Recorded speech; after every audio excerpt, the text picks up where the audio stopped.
A las 09:42 minutos hora local del Caribe, en un cielo cargado de nubes cumulonimbos que amenazaban con descargar lluvias intensas sobre el mar turquesa, un caza furtivo de quinta generación Sukhoi Su-57 Felon de la Fuerza Aeroespacial Rusa, con matrícula RF-95203 Boris Safonov, emergió de manera repentina y dramática en los radares civiles y militares del Caribe Oriental. Esta irrupción provocó un revuelo inmediato en los centros de control aéreo repartidos por la región, donde operadores experimentados, desde torres de control en aeropuertos comerciales de Barbados hasta instalaciones de vigilancia militar en Guyana y las Antillas francesas, abandonaron sus conversaciones rutinarias para enfocarse en las pantallas parpadeantes que mostraban un contacto no identificado. Esta área, de alta sensibilidad estratégica, sirve como un nudo crítico donde convergen rutas comerciales esenciales para el flujo global de contenedores y cruceros turísticos, rutas militares para patrullas antisubmarinas y ejercicios conjuntos de la OTAN, y corredores de vigilancia internacional que involucran aviones de reconocimiento P-8 Poseidon y drones Global Hawk operados por agencias como la DEA y la CIA. El avión surcaba el aire a una velocidad impresionante de 1.150 km por hora y a una altitud de 12.000 metros, pero su trayectoria era evidentemente inestable. Descendía a una tasa peligrosa de 1.500 pies por minuto, un declive que ponía en jaque la estabilidad aerodinámica de un coloso de 35 toneladas que demanda precisión milimétrica para sostenerse en régimen supersónico, evitando vibraciones que podrían llevar a una catástrofe estructural. Además, dejaba atrás una estela visible de humo gris y acre desde el motor izquierdo, con fluctuaciones irregulares en la velocidad que apuntaban a un fallo mecánico grave, posiblemente originado en un sobrecalentamiento de las turbinas o daños en los álabes de los compresores, anomalías que los ingenieros rusos habían documentado en pruebas de banco y simulaciones computacionales previas, pero que se consideraban remotas en operaciones reales, especialmente bajo las condiciones ambientales hostiles del Caribe, donde la salinidad del aire y la alta humedad aceleran la corrosión de componentes metálicos sensibles, lo que nadie, absolutamente nadie en el mundo, ni los analistas de inteligencia sentados en salas oscuras de Langley, ni los expertos en aviación militar reunidos en conferencias internacionales, ni siquiera los propios ingenieros de diseño en las instalaciones clasificadas de Sukhoi, en Komsomolsk-on-Amur, podía anticipar era que apenas 18 minutos después de su detección inicial, ese cazador invisible, forjado con una mezcla sofisticada de aluminio reforzado, titanio de alta resistencia y materiales compuestos furtivos que absorben ondas radar, con una envergadura formidable de 21 metros que lo convierte en un fantasma electrónico, estuviera rodando a máxima velocidad por la pista 10 de la base aérea El Libertador en Palo Negro, Estado Aragua, Venezuela. Los frenos aerodinámicos se extendían al máximo en una configuración de emergencia crítica que activaba todos los sistemas de desaceleración disponibles, desde los spoilers elevados en las alas hasta las aletas invertidas y un paracaídas de arrastre desplegado en la cola para maximizar la fricción. Los trenes de aterrizaje emitían un chirrido agudo y metálico por el frenado brutal, produciendo chispas brillantes que danzaban sobre el asfalto húmedo como estrellas fugaces en miniatura, mientras el fuselaje exhibía marcas visibles de estrés térmico y estructural por una maniobra que había empujado los límites de su diseño, con posibles microfisuras en las juntas soldadas que solo una inspección post-aterrizaje con ultrasonidos revelaría. Dentro de la cabina, sellada y presurizada, las alarmas resonaban con pitidos intermitentes y luces rojas parpadeantes, alertando de múltiples fallos en sistemas hidráulicos esenciales como válvulas de control y bombas de alta presión, así como en circuitos eléctricos que alimentaban los radares y computadoras de vuelo, y el piloto, con su traje anti-G ceñido y casco con visor AQD, luchaba con la palanca de control para mantener la alineación en una pista resbaladiza por la lluvia persistente que había caído durante la noche anterior, transformando el aterrizaje en un desafío multifacético con riesgos elevados de hidroplaneo, donde los neumáticos pierden adherencia al formar una capa de agua, y deslizamiento lateral que podría haber derivado en un vuelco devastador si no fuera por la experiencia acumulada del aviador en simuladores de alta fidelidad. Y aquí es donde la historia se torna absolutamente impactante, al nivel de una película de suspense militar de Hollywood, con giros impredecibles, que nadie creería si no estuviera meticulosamente documentada segundo a segundo por una constelación de satélites de vigilancia geoestacionarios y en órbita baja que capturaban cada movimiento con resolución submétrica. permitiendo identificar hasta los números de serie en el fuselaje, radares de largo alcance instalados en buques de guerra y bases costeras que rastreaban velocidades, altitudes y vectores con precisión centimétrica, procesando datos mediante algoritmos de filtrado Kalman para eliminar ruido. Y comunicaciones interceptadas por unidades de inteligencia electrónica SIGINT, que decodificaban mensajes encriptados con claves asimétricas en tiempo real para análisis inmediato por equipos multidisciplinarios de lingüistas, criptólogos y estrategas. Visualiza la atmósfera en esas salas de mando subterráneas, con ventiladores zumbando para enfriar servidores sobrecargados, pantallas LED de gran formato mostrando transmisiones en vivo, y analistas intercambiando miradas de incredulidad mientras susurran: ¿esto es un simulacro o el comienzo de Armagedón? Confirmen las coordenadas, verifiquen las firmas térmicas. Porque este no era un vuelo de rutina para entrenamiento en maniobras básicas, como giros coordinados a baja altitud, evasiones estándar contra misiles simulados o prácticas de reabastecimiento en vuelo que se repiten en simuladores de movimiento completo con gráficos realistas. No se trataba de un drill ordinario para calibrar sensores o probar la integración de contenedores electrónicos de interferencia. No era un ejercicio anunciado con antelación para cooperación bilateral entre Rusia y Venezuela que involucrara protocolos diplomáticos exhaustivos, notificaciones previas a la comunidad internacional a través de foros como la ONU y la OASI, revisiones de seguridad mutua que incluyeran inspecciones cruzadas de aeronaves y simulacros conjuntos de respuesta a emergencias. Ni siquiera era una visita diplomática programada con protocolos estrictos que incluyera recepciones oficiales en pistas con alfombras rojas y guardias de honor. Inspecciones detalladas por delegaciones de ambos países para verificar cumplimiento de tratados de no proliferación, y conferencias de prensa televisadas para resaltar la profundización de lazos estratégicos en defensa y energía. Este era el momento exacto en el que el mundo contuvo la respiración durante 6 horas seguidas, con diplomáticos en embajadas alrededor del globo, activando protocolos de crisis y analistas trabajando en turnos extendidos sin pausas. Porque lo que ocurrió después desencadenó la mayor alerta militar estadounidense en el hemisferio occidental desde la crisis de los misiles de Cuba en octubre de 1962, un hito histórico que había definido la Guerra Fría con bloqueos navales y ultimátums nucleares. Esta nueva escalada llevó al planeta al borde de un incidente nuclear que pudo haber cambiado la historia para siempre, con tensiones que se extendieron a consejos de seguridad de la ONU, donde se debatieron resoluciones urgentes en sesiones cerradas con traductores simultáneos. Llamadas urgentes entre líderes mundiales que involucraron líneas directas seguras como la famosa Línea Roja entre Washington y Moscú, instalada en 1963 con teletipos y actualizada a fibra óptica en la era digital para comunicaciones encriptadas instantáneas, y repercusiones económicas que afectaron mercados globales con fluctuaciones volátiles en precios del petróleo, que subieron un 15% en horas, caídas abruptas en índices bursátiles como el Dow Jones y el FTSE, y sanciones adicionales impuestas por coaliciones internacionales que congelaron activos, bloquearon puertos y disruptieron cadenas de suministro globales, impactando desde exportaciones de materias primas hasta precios de alimentos básicos en supermercados de todo el mundo. Pero retrocedamos 48 horas para que entiendas, paso a paso y con todo el detalle que merece esta operación clasificada que involucró múltiples agencias de inteligencia como el GRU ruso y la DGCIM venezolana, comandos militares élite entrenados en operaciones encubiertas y redes de espionaje subterráneas que operaban bajo coberturas diplomáticas. ¿Cómo se llegó a este punto de no retorno que todavía hoy se estudia en las academias militares más importantes del mundo? Como la Academia de Guerra Aérea en Maxwell AFB, EE.U, la Royal College of Defense Studies en Londres o la Academia Frunze en Moscú.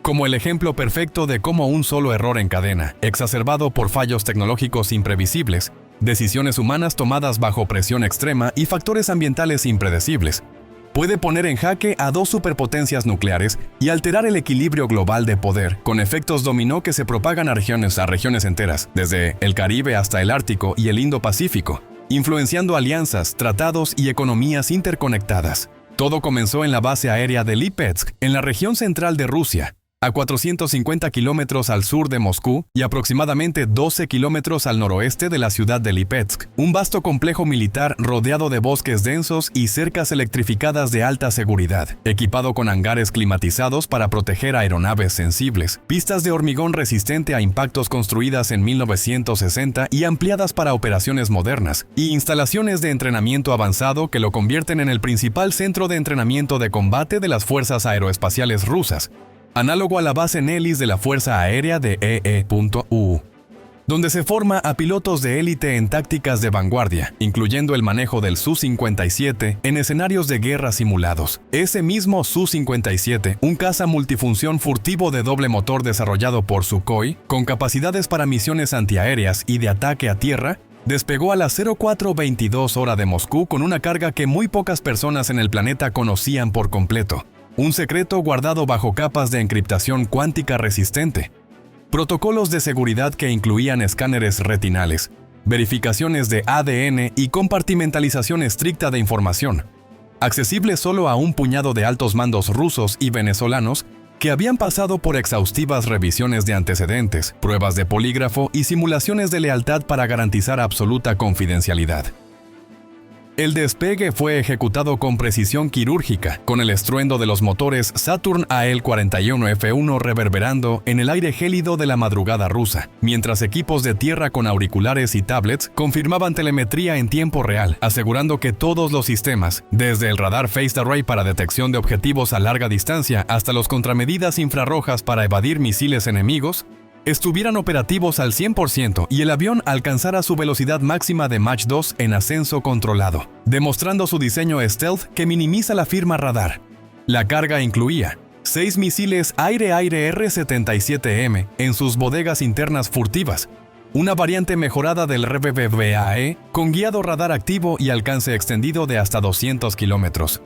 Diseñados para derribar objetivos a distancias de más allá del horizonte visual con algoritmos de aprendizaje automático para evadir interferencia electrónica, haciéndolos letales contra cazas enemigos de cuarta y quinta generación como el F-35 o el Hot-220, con cabezas de guerra de fragmentación que maximizan daños colaterales en formaciones aéreas. 4 misiles aire-tierra KK-59MK2 en pilones externos, 2 de ellos equipados con ojivas tácticas nucleares de bajo rendimiento.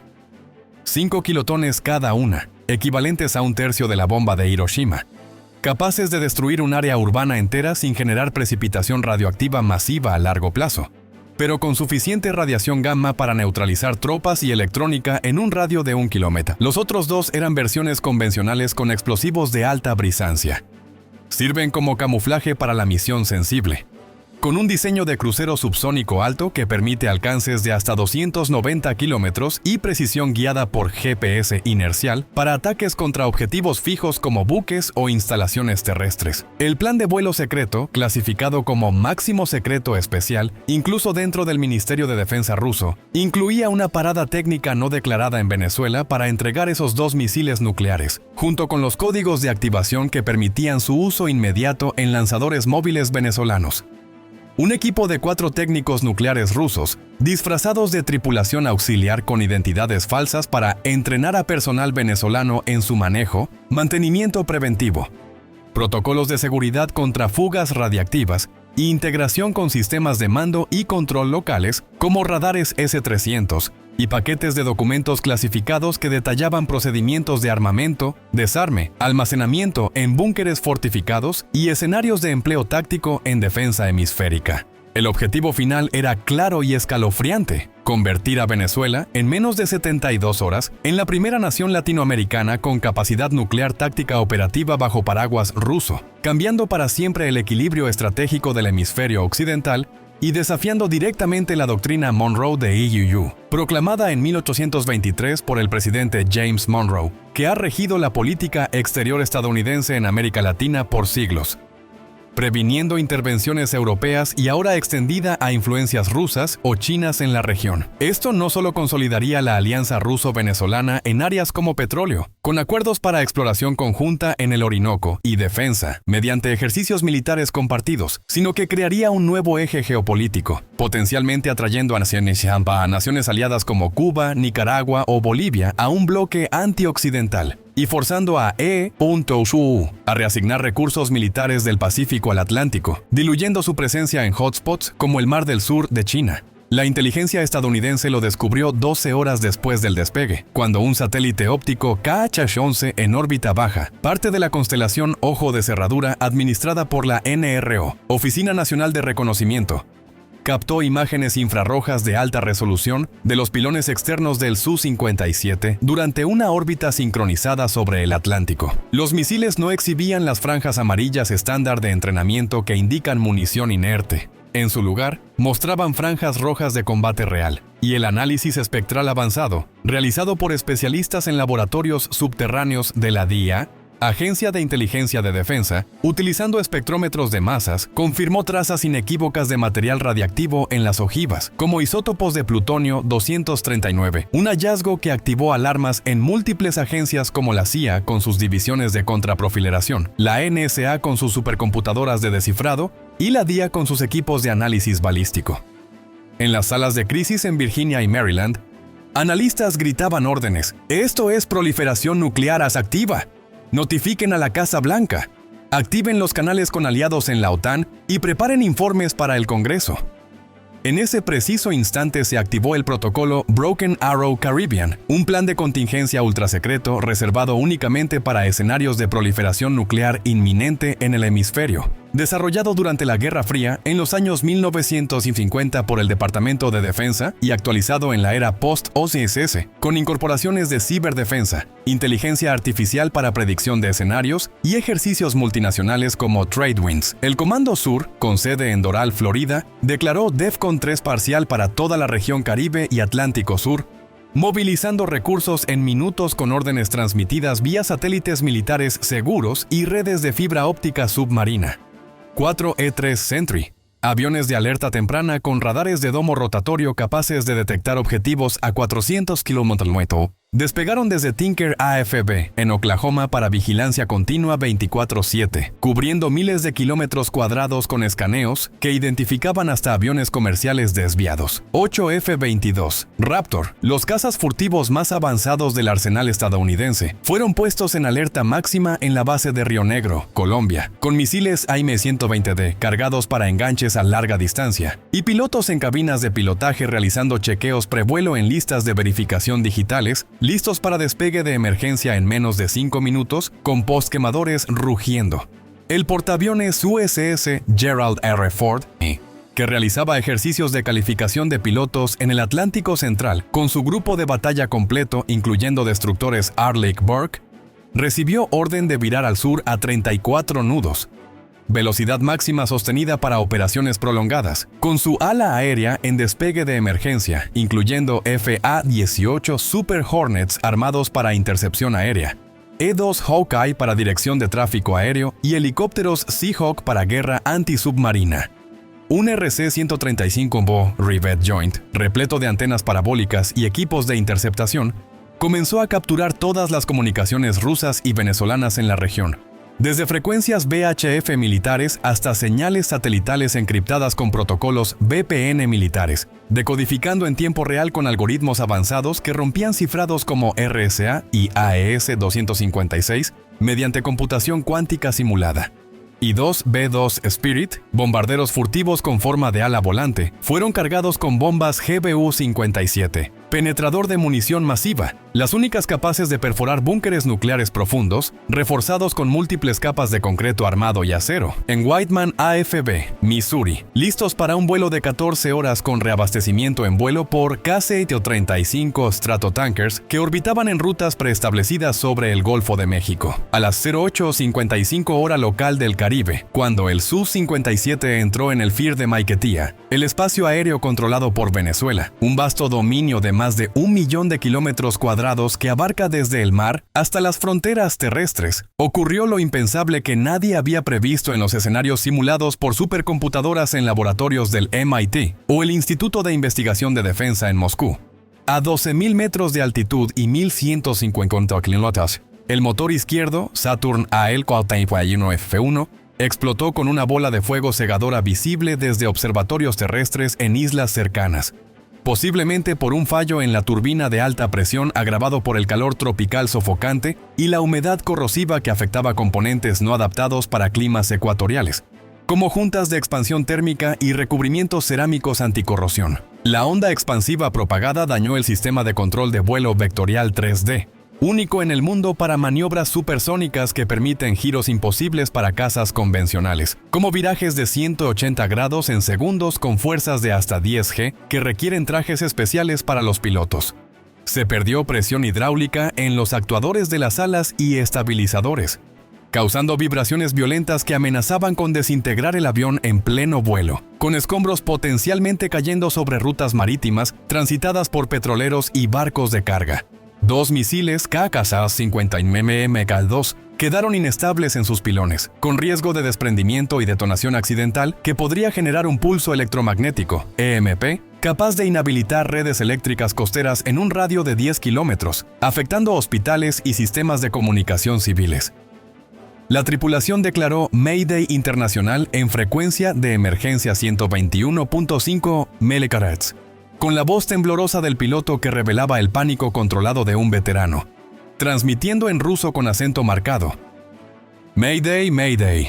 Su-57 RF-95-203. Fallo catastrófico en motor izquierdo, pérdida de control parcial. Solicitamos vector inmediato para aterrizaje de emergencia. Repito, carga sensible a bordo. El comandante, coronel Víctor Kuznetsov, un héroe condecorado de la operación en Siria con más de 1.200 horas en Su-57, misiones en zonas calientes como el Donbass y reconocimientos por derribos confirmados, tomó la única decisión posible bajo el estrés adrenalínico: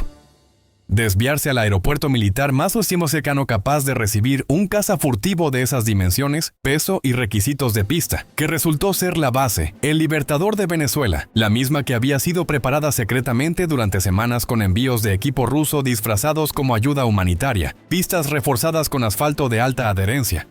hangares equipados con grúas especializadas para mantenimiento ruso y personal venezolano entrenado en cursos acelerados en Moscú sobre protocolos de manejo de aeronaves furtivas y materiales sensibles. A las 09:42, el Su-57 solicitó aterrizaje de emergencia a la torre venezolana, con un mensaje codificado transmitido en frecuencia segura que incluía la frase clave «Carga verde prioritaria», un código ruso para material nuclear que activó protocolos de contención inmediata en la base, incluyendo el cierre de perímetros con barreras móviles y soldados armados, evacuación de civiles cercanos en un radio de 5 kilómetros mediante alertas por altavoces y mensajes de texto masivos, y despliegue de drones equipados con cámaras infrarrojas y sensores de radiación para vigilancia perimetral en tiempo real,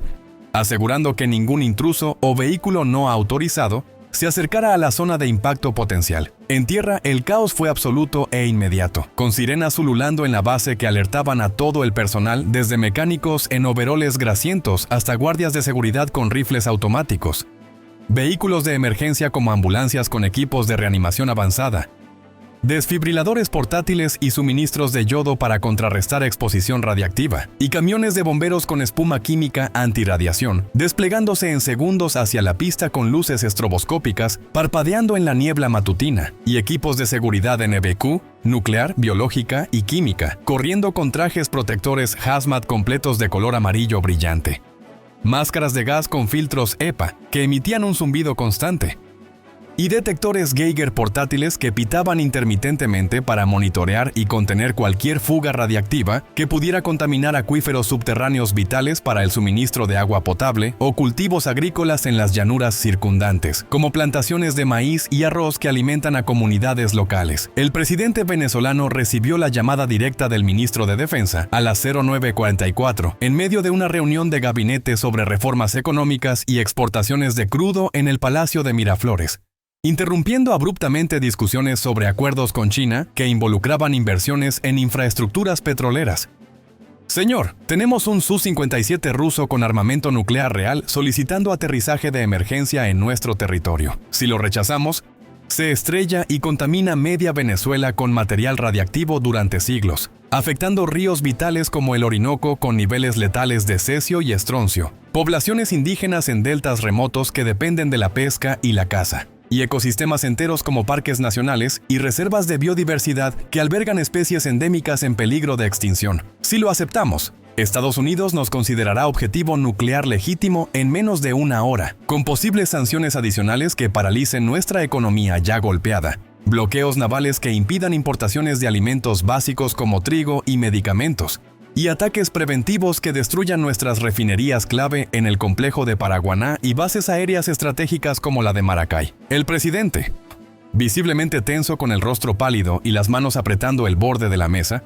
convocó a un consejo de emergencia con asesores militares de alto rango, expertos en inteligencia y el embajador ruso vía videoconferencia segura en una sala blindada, donde pantallas mostraban mapas satelitales en tiempo real y proyecciones de escenarios catastróficos, debatiendo opciones con voces urgentes y miradas cargadas de gravedad. Al hacer 9:58, Venezuela autorizó el aterrizaje, después de una consulta rápida con el embajador ruso en Caracas, que confirmó la carga sensible. Prometió compensaciones económicas inmediatas como descuentos en armamento y garantizó apoyo en foros internacionales como el BRICS para contrarrestar represalias. A las 10:03, el Su-57 tocó pista con tanta violencia que rompió los dos neumáticos principales del tren izquierdo.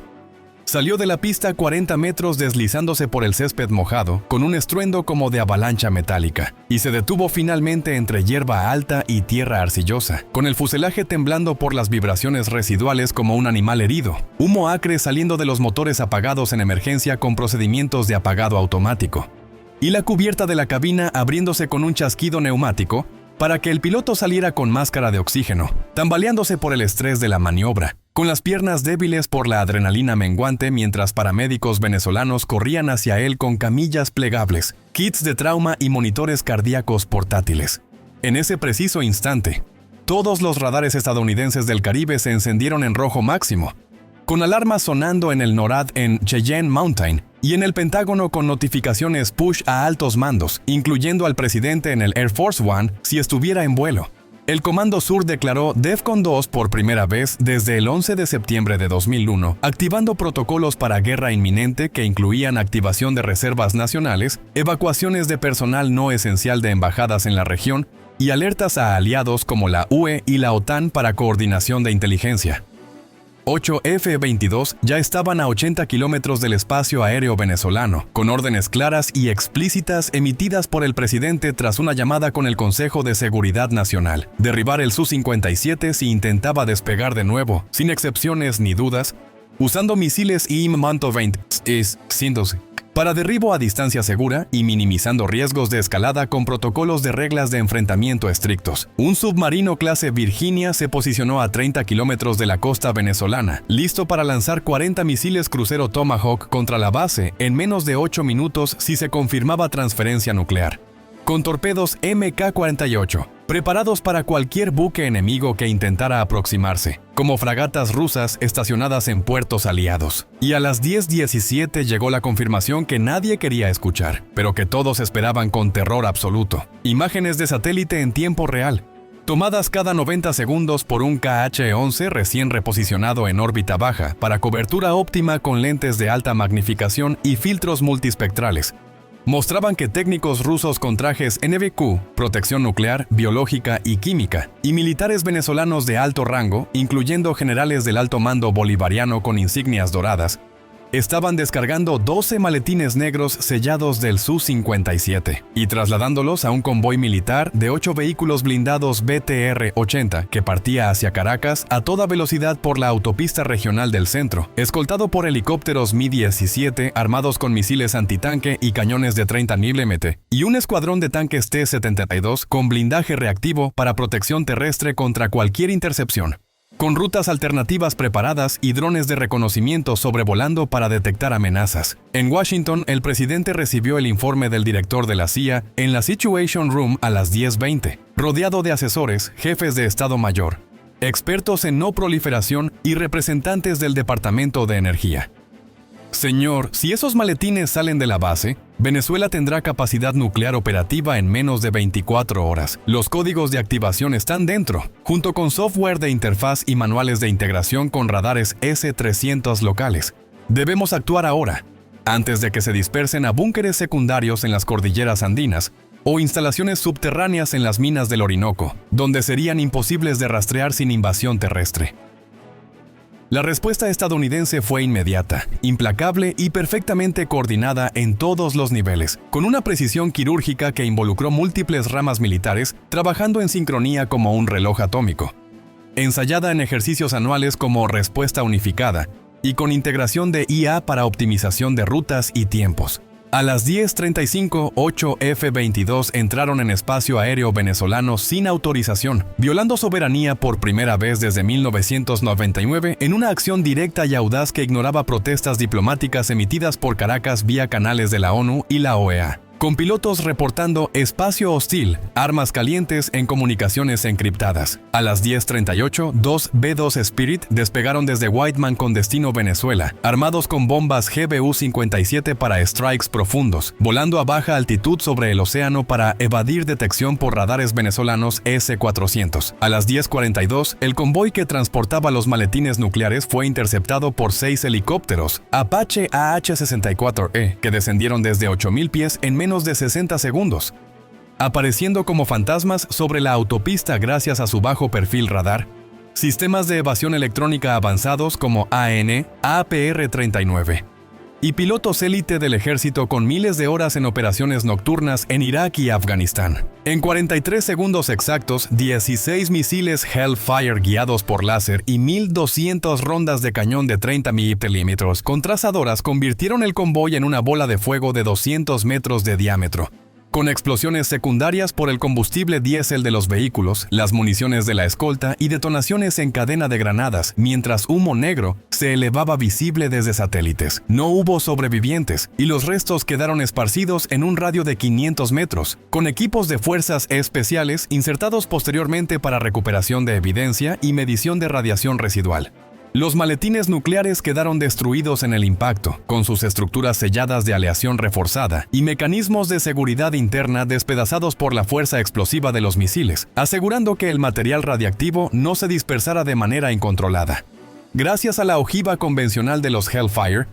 que minimizó la precipitación radioactiva al optar por una detonación de alta precisión y bajo rendimiento nuclear. Aunque monitores ambientales de la EPA, desplegados en estaciones móviles y satélites de observación, registrarían picos leves en la zona durante días, con lecturas de radiación gamma y beta que oscilaban entre niveles seguros y umbrales de alerta, requiriendo operaciones de limpieza exhaustivas con drones equipados con sensores de espectrometría y brazos robóticos para recolectar fragmentos contaminados, junto a equipos NBQ, nuclear, biológica y química, que trabajaban en turnos rotativos las 24 horas, utilizando aspiradoras industriales de alta filtración y soluciones químicas neutralizantes para descontaminar el suelo arcilloso y el asfalto agrietado de la autopista, evitando que el contaminante se filtrara hacia napas freáticas subterráneas o fuera arrastrado por vientos hacia comunidades rurales cercanas. A las 11:00, el Su-57 fue destruido en tierra por un misil crucero YASM Air, una arma de precisión guiada por GPS e inercial con un alcance de más de 370 kilómetros y capacidad para evadir defensas antiaéreas, lanzado desde un bombardero B-1B Lancer que sobrevolaba a 12.000 metros de altitud en un patrón de órbita elíptica para maximizar la sorpresa. Invisible para cualquier radar venezolano gracias a su recubrimiento furtivo de materiales absorbentes de ondas electromagnéticas, vuelo supersónico que reducía el tiempo de exposición y trayectoria balística programada con algoritmos avanzados que ajustaban el curso en tiempo real para evitar detección por sistemas como los S-300 desplegados en la región, impactando con precisión quirúrgica directamente en el fuselaje central del caza ruso, perforando sus capas de titanio y compuestos stealth sin afectar áreas civiles cercanas como viviendas suburbanas o carreteras adyacentes, dejando un cráter humeante de unos 15 metros de diámetro, lleno de escombros carbonizados, fragmentos diseminados en un radio de 200 metros que incluían piezas de motor retorcidas y restos de electrónica fundida. mientras humo negro y tóxico se elevaba en una columna visible desde kilómetros, atrayendo la atención de observadores satelitales y drones de reconnaissance estadounidenses que confirmaban la destrucción total del objetivo sin bajas colaterales reportadas. A las 11:17, Venezuela declaró estado de emergencia nacional y movilización total de todas sus fuerzas armadas, activando decretos presidenciales que ponían en alerta a más de 150,000 tropas regulares y reservistas, con el presidente apareciendo en cadena nacional desde un búnker seguro en Caracas, rodeado de banderas nacionales y asesores, para denunciar con voz firme y gesticulaciones enérgicas una agresión imperialista sin precedentes que viola el derecho internacional y la soberanía de los pueblos libres, y llamar a la solidaridad internacional de aliados clave como Rusia,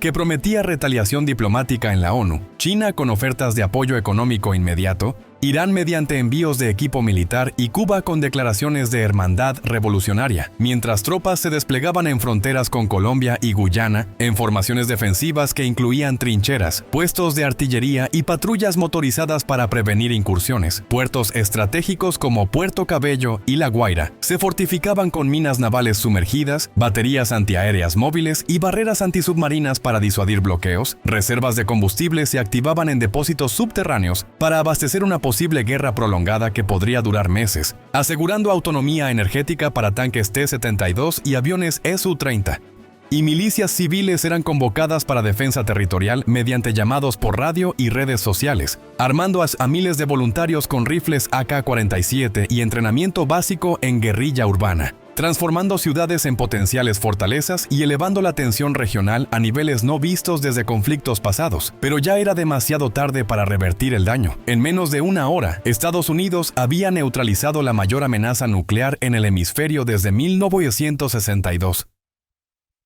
Sin disparar un solo tiro dentro de territorio venezolano soberano reconocido. El convoy estaba en autopista, considerada por EU como zona de interés estratégico internacional con derecho a intervención bajo doctrinas de seguridad hemisférica como la Resolución 1080 de la OEA y tratados bilaterales de defensa colectiva. Este contenido es un escenario completamente ficticio creado con fines de entretenimiento y análisis táctico. No refleja eventos reales ni capacidades actuales confirmadas. Suscríbete si quieres más videos como este.